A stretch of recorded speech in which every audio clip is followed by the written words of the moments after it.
I first reported from Sri Lanka long before the West began listing terrorist organizations. I'm traveling south from the capital, Colombo. I followed this route 2 decades ago when the government was facing a very different rebellion. The south is poor and rural, and there are hardly any Tamils here. At that time, the rebellion was led not by Tamils, but Sinhalese nationalists. The People's Liberation Front, or JVP, was fiercely patriotic, but also revolutionary. It demanded the overthrow of the state. Under its leader, Rohana Wijavira, the JVP assassinated policemen and government officials. A bomb planted by the JVP exploded at a political meeting a few meters from me. 1 man died. The JVP exploited the fears of the Sinhalese in the south. They accused the government of making too many concessions to the Tamils and their allies in India. But it was not the violence of the JVP that brought me here. It was the government's response, a counterinsurgency that I found brutal and shocking. What I witnessed then remains vivid today. There was a curfew overnight, and I used to awake to the smell, the acrid smell of burning rubber. And in the beach just behind me, I remember finding a boat stuffed with the bodies of young men with tires around their necks, and they were still smoldering, having been set alight overnight. It was a deliberate message by the government to say, this is what is going to happen to any of your brothers and sisters or children who are challenging the authority of this government. At least 40,000 disappeared. Members of the Sri Lankan Army and police were accused of most of the abductions. People were arrested and never heard from again. Oh, Bowen. Oh, Bowen. I returned to see a woman whose son was taken 20 years ago and never came back. Thank you. What do you remember of the day he disappeared? The ones who took him away were in police uniform. The bus that took him was parked at Beliata police station. But when we went to the police station to ask, they said they had no idea where my son was. She has no picture of her son, just a certificate that says the cause of death is unknown. We don't know anything about the death, how he died. We only know that he was taken away in a vehicle. We don't know anything else. I spend my time now in sorrow.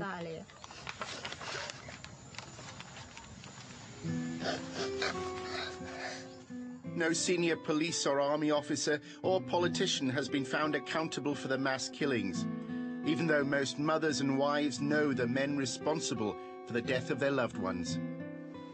At that time, people in the South were fearful and silent, but one local human rights lawyer was brave enough to speak openly.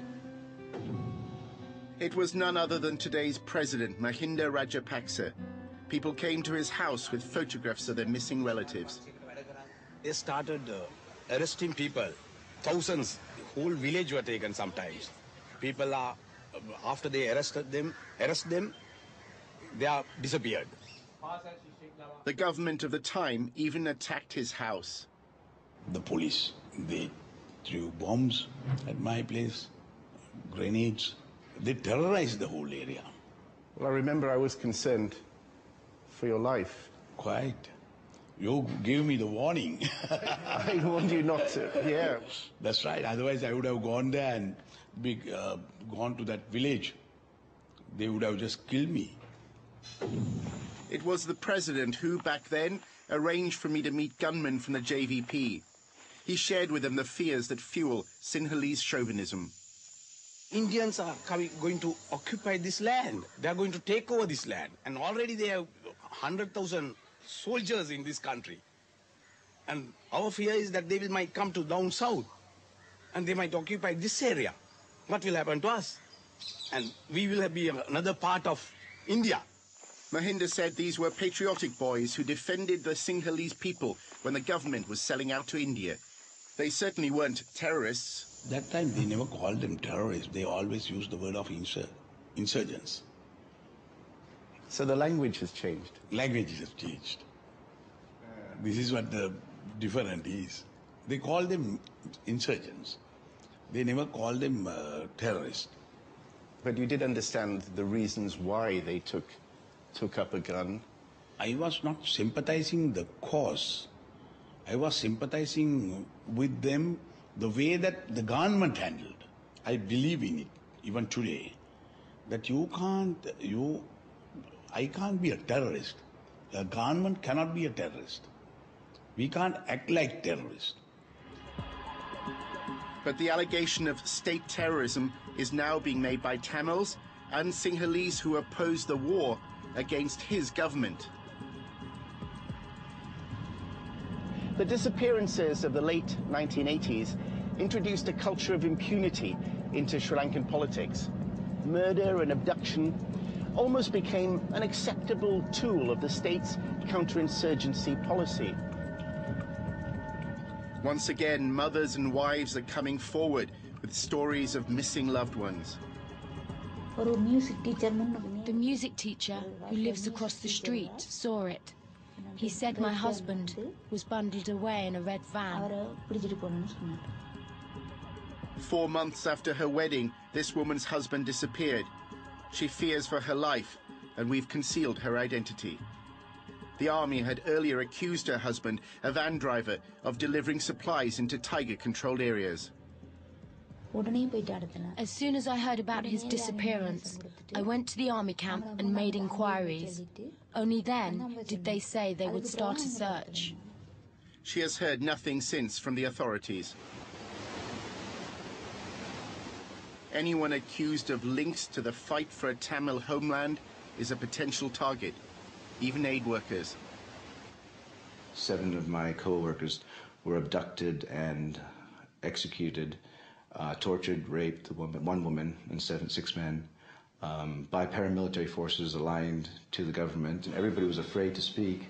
I mean, over the last 2 years, there's been about 2,500 disappearances of Tamils. Bodies are just found on the side of the road. Tamils with their hands bound and signs of torture. There are checkpoints throughout the capital, Colombo. They're intended to detect Tamil tigers infiltrating from the north. But the controls have instilled fear amongst the 300,000 Tamils living in the city. Critics of the government have been silenced. To oppose the war is seen as an act of treachery. Journalists can't speak, they can't write, the parliamentarians can't open their mouth, anybody can arrest at any time, the business people can't live, they can be abducted, millions can be taken. By whom? By the armed forces, by the paramilitary groups working with the armed forces. Does it disappoint you that some of the human rights groups now are making the same allegations against your government? That yes, I'm very disappointed with them, you know.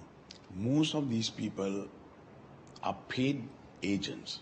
Well, the human rights groups. You know. Some of the human rights groups here. And some, of course, is misled by the propaganda of the LTT. I have given clear instructions to the army, the forces, and the police that they can't take a man without a warrant. After this president comes to power, within the last 3 years, 4 of our parliamentarians were killed or murdered by this regime, I will say. I am advised by so many people, don't criticize the government. As a parliamentarian, don't I have the right to speak? But I am having the fear within myself. A military victory over the Tamil Tigers will not end the grievances and hatreds that made thousands of Tamils pick up a gun 3 decades ago. Suresh fought for a Tamil homeland in the 1980s. He then gave up the gun and tried to defend the rights of Sri Lanka's Tamils within the democratic system. I surrendered the weapons. We joined the so-called democratic mainstream. Now I am totally fed up. I am totally frustrated. Why the hell I have to be in this parliament, risking my life? If I am alone and suppressed by so many forces, what can I do? You want me to get killed? You want me to die? You want me to perish all my community? What can I do? Tell me the alternative. But to pick up a gun. The Sri Lankan government wants to extinguish the idea of an independent Tamil homeland. History has shown, though, that ideas are not usually defeated on a battlefield. The Sri Lankan government has used the language of the global war on terror to try to sanction its brutality.